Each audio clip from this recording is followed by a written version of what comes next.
a relação vai de alguma forma bem, não é? Temos que considerar que o nosso acordo foi no contexto das eleições e para as eleições, e as eleições já de facto terminaram. O Venâncio, como candidato do partido Podemos, ou suportado pelo partido, já não é? E ficamos efetivamente a gerir os direitos e deveres que advêm do acordo assinado. Portanto, os outros aspectos que têm que ver com linhas políticas, declarações, etc. e tudo mais, já não vinculam Podemos. Não, nunca me senti traidor, até que prove-se isso, não é? Porque nós abraçamos uma causa em conjunto e a causa era efetivamente encontrarmos uma melhor governação para Moçambique, não é? E nisso fizemos o trabalho, fomos às eleições, partimos para os resultados que foram sendo divulgados.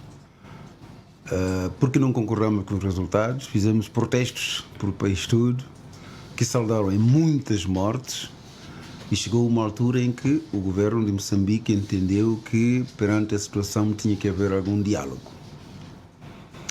Feitas as contas, eu no terreno, eu sempre estive cá no terreno, visitei muitas famílias que perderam seus filhos, muitas destruições aconteceram, e com aquela situação toda eu estava à espera que a validação e proclamação do resultado trouxesse, digamos, números diferentes, ou fosse, portanto, a verdade eleitoral.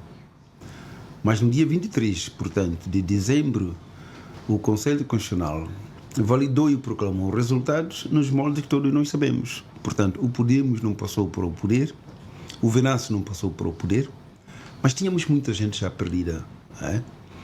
E porque sabia que o mote, portanto, desses assassinatos, digamos assim, é mesmo a luta pela verdade eleitoral, são mesmo os protestos que íamos levando a cabo, preferimos que fôssemos por via de diálogo, não é? Ao invés de continuar praticamente com os protestos. Porque não tínhamos uma certeza, se calhar, de ter aqui uma verdade eleitoral por uma outra instituição. Sr. Presidente, visto que tinha um acordo com o Venâncio Mondlane, esta concertação ou esta decisão de embarcar pelo diálogo devia ser concertada, uma vez que havia um acordo? Se calhar nós é que fizemos muito mais para que o Venâncio percebesse a importância do acordo. Tive no dia em que ele, portanto, colocou ao conhecimento do Presidente da República os tais 20 e tal pontos que ele enviou, foi antecedido de 2 dias de uma discussão muito forte com ele, que levou 1h30, para o fazer entender a importância, praticamente, do diálogo. Até dei exemplo de que em 77, 78, 79, também a Frelimo, Samora Machel, diziam que não podiam dialogar com a Renamo porque estava a dialogar com bandidos armados. Mas 14 anos depois, 14 anos, porque o acordo de paz levou 2 anos e 7 meses, 14 anos depois, a mesma Frelimo havia percebido que era necessário dialogar com a Renamo. E quando chegou a dialogar com a Renamo, nós tínhamos cerca de 1.100.000 mortos moçambicanos tinham perdido a vida. Nós tínhamos todo o tecido, portanto, social e econômico destruído. Sim. E quando foram à mesa, foram encontrar o mesmo bandido armado de há 14 anos. Portanto, a inteligência aqui, se calhar, precisa colocar-se ou a pergunta precisa colocar valeu a pena ter esperado os 14 anos para depois sentar com o mesmo bandido? A questão que portanto, Dr. Fraquilha havia um acordo de coligação entre o Podemos e Venâncio Mondlane. Antes do presidente do Podemos avançar por este caminho de diálogo, por que não consertou antes? Mas estou a dizer exatamente isso, está-me a interromper, estou a dizer exatamente isso. E eu conversei longamente com o Venâncio sobre isso, é quando ele acabou concordando que sim, é importante irmos para o diálogo e elaborou aqueles pontos que viram que foram para a presidência, não é? Quando elaborou os pontos, nós tínhamos dito no mesmo dia que os pontos que ele tivesse e os pontos que o Podemos tivesse devem se cruzar, que é para termos um único documento para a Presidente da República. 2 dias depois, o Diniz e outros que estão cá, que diretamente respondem por ele, são mandatários diretos, tinham já horas marcadas para poder apresentar o seu documento ao Presidente da República. Nós ficamos surpreendidos Mas como? Se nunca trocamos os pontos que dissemos que íamos trocar. Tive toda a manhã a ligar para os colegas do Venâncio para impedir que não mandassem o documento, tínhamos que consertar primeiro, e não o fizeram. Porque já tinham feito um anúncio, um comunicado de que às tantas horas o documento entrava na presidência. O documento entrou sem consideração connosco, só para poder ver. O que é que fizemos nós? Nós temos órgãos, reunimos os órgãos e dissemos que, olha, nós temos que mandar então o nosso documento também. Por isso, na Presidência da República foi o documento do Venâncio e foi o documento do Podemos. Não é? Que era diferente daquilo que colocou. Quando nós dissemos que íamos mandar o nosso documento, é quando nos contactaram. Não, agora temos que consertar, tudo mais, não sei o quê. Quer dizer, só para dizer que nós fizemos um trabalho muito grande e éramos nós únicos que sempre íamos discutindo com o Venâncio da necessidade de coordenação. Portanto, aquilo que nós fizemos para ir ao diálogo. Aliás, repara que antes até dos partidos políticos formalizar o diálogo, foram chamados os candidatos primeiro.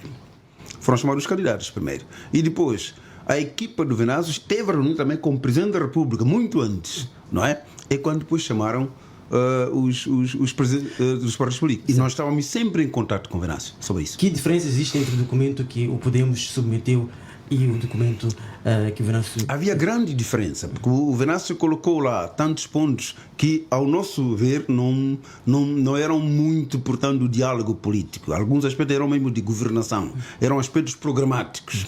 Para o diálogo, nós, digamos, definimos 4 pontos fundamentais. E eu tive até uma conferência de imprensa que realcei isso, que era preciso primeiro ter os princípios do diálogo, um acordo sobre os princípios, que nos reconheçamos como moçambicanos, queremos, etc, etc. E depois, tínhamos que definir claramente o formato do diálogo. Quem que vai para o diálogo? Tínhamos aqui, portanto, um nível, vamos lá dizer, operacional, não é? Que é o mais decisório, e um nível estratégico. Operacional quer dizer que, se as manifestações são convocadas por alguém ou pelo Podemos e Venâncio Mondlane, então estes são, de facto, do ponto de vista operacional, importantes para que possam ir ao diálogo. Porque quem pode mandar parar manifestações ou continuar é um grupo identificado. Aliás, como também no passado, nós não sentamos na mesa de diálogo, porque a RENAME que estava à frente a fazer o diálogo. Dissemos que tínhamos que haver aqui este nível operacional. E depois temos o nível estratégico, que são todos que podem se envolver. Como disse, 4 pontos. O terceiro ponto era identificar claramente o problema. O que é que nos diverge? Qual é o problema que nós temos aqui? Que esteja devidamente identificado. Não é? Porque quando formos já discutir os assuntos, não é? Para não permitir a sua transversalização, sem irmos, digamos, ao foco. E depois íamos às soluções. Nas soluções já teríamos exatamente o que é que resolve o problema que nos opõe hoje. Portanto, estes eram 4 pontos que nós colocamos ao governo, ao invés dos tais 22 pontos que o Mondlane colocou. Muito bem. Sr. Presidente, está a dizer que o Venâncio Mondlane tomou, e a sua equipa tomou de forma unilateral uma decisão, não consultou o Podemos. Agora o Venâncio Mondlane diz que o presidente Podemos é traidor. Traidor dos moçambicanos. Sente-se traidor? A questão voltou a fazer. Não, nunca me senti traidor e nem me sentirei, não é? Porque é o Venâncio que diz que é traidor dos moçambicanos. Os outros dizem que o Forquilha é traidor do Venâncio, como quem diz. Bom, a causa ligada aos moçambicanos está connosco e nisto que estamos a fazer se revê. Alguns aspectos vão ser percebidos, se calhar, daqui a algum tempo, não é? Mas nós nunca traímos. O que é que nós fizemos foi tomar a decisão que nos cabe como partido Podemos, um partido soberano, um partido com órgãos que tomam decisões. Sr. Presidente, vão assumir o acordo com o Venâncio Mondlane, ou esse acordo já foi rasgado? Não, o acordo existe. Como eu disse aqui há bocado, o acordo era na base, efetivamente, das eleições que terminaram. O Venâncio é um candidato suportado pelo partido Podemos. Hoje, as eleições passaram. Os resultados já foram validados. Portanto, porque o estatuto de candidato já não existe. Portanto, era nesta base que ele poderia dizer menos ou mais relativamente ao acordo. Portanto, neste momento, o que ficou é fazermos uma gestão daquilo que é o benefício mútuo, direitos e deveres que advêm deste acordo. Aí ninguém de facto deve tirar. Temos que trabalhar até as eleições autárquicas, não é? A não ser que alguém renuncie, porque tem esta também. Mas, chegado a este ponto, nós temos que manter o respeito dos direitos e deveres que lá estão. Muito bem. Com essas divergências todas que estamos a notar entre o Venâncio Mondlane e o presidente Forquilha, entende que este acordo vai se estender até 2028? Bom, nas condições em que está, não. Nas condições em que está, não, a não ser que haja novas dinâmicas lá à frente. Portanto, nós tivemos o acordo com o Venâncio com objetivos bastante específicos, que era, digamos, a campanha, as eleições e avaliarmos o que aconteceu, não é?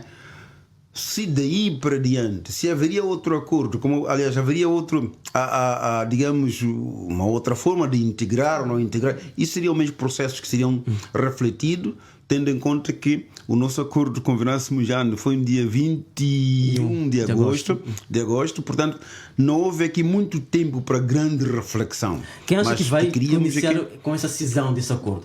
Não percebi? Quem acha que vai iniciar com a cisão deste acordo? Já que diz que... Olha, os acordos quando são assinados, eles têm a base de boa fé, de confiança, né? Você não pode assinar um acordo com o seu traidor, você pode? Não. Se publicamente se diz que o Forquilha é traidor, se tivermos que ter outra fase para assinar o acordo, o mesmo traidor, você assinaria com ele? Não. É lógico que... Quer dizer, se dependesse do presidente Forquilha, o acordo continuaria sem problemas, mas isso depende mais de Venâncio Mojano. Não digo isso. O traidor quem é? Quem diz que o Forquilha é traidor não são eles? Então, como que o mesmo Forquilha assinaria acordo com os que lhe chamaram traidor? Ou seja, como que eles mesmos teriam vontade de assinar acordo com um traidor? Então, quer dizer que, bem reparado o assunto, o acordo está em risco. Tudo bem. Sim. Este acordo, Sr. Presidente, prevê que Venâncio Mojano, por exemplo, tenha a possibilidade, exclusividade de eleger pessoas da sua confiança para cargos públicos que sejam resultados da representatividade que podemos ter no Parlamento. Isto, nesta primeira fase, vai-se obedecer? Olha, em princípio eu não queria muito discutir os assuntos do acordo aqui, porque o acordo tem uma cláusula de como eu diria isso, confidencialidade, não é? Mas o acordo foi para o ar, não foi por nós, mas foi para o ar, é por isso que tem os dados que tem. Há alguns aspectos aí do acordo que não foram de facto do entendimento muito claro em conjunto, mas devo dizer que tudo aquilo que está lá como direitos nós vamos respeitar. Vamos respeitar. Yeah. Como é que o Podemos, a gestão do Podemos, uma vez que este valor, por exemplo, destinado vem da representatividade do Podemos no Parlamento e também do estatuto do líder do segundo partido mais votado, vão para a gestão do Podemos, como é que vai gerir a questão dos 5% que devem ser desviados para a gestão do Venâncio Mojano, uma vez que é dinheiro dos moçambicanos, é dinheiro do erário público e seguramente os moçambicanos vão exigir justificação de contas. Este assunto é importante. Repara que quando começamos a discutir esse acordo, pelo menos da proposta que tivemos da contraparte, era que 50%, como também fizemos com o pessoal que vai preencher os espaços, 50%. E houve uma discussão muito forte, tendo em conta os aspectos que está aqui a mencionar, que nós iremos receber fundos do Estado com destino muito claro, mesmo na posição, portanto, do líder da oposição, são missões de Estado que devem, portanto, guiar digamos, as despesas desses fundos. E não havia possibilidade alguma para que se tire, por exemplo, 50% para entregar a terceiros.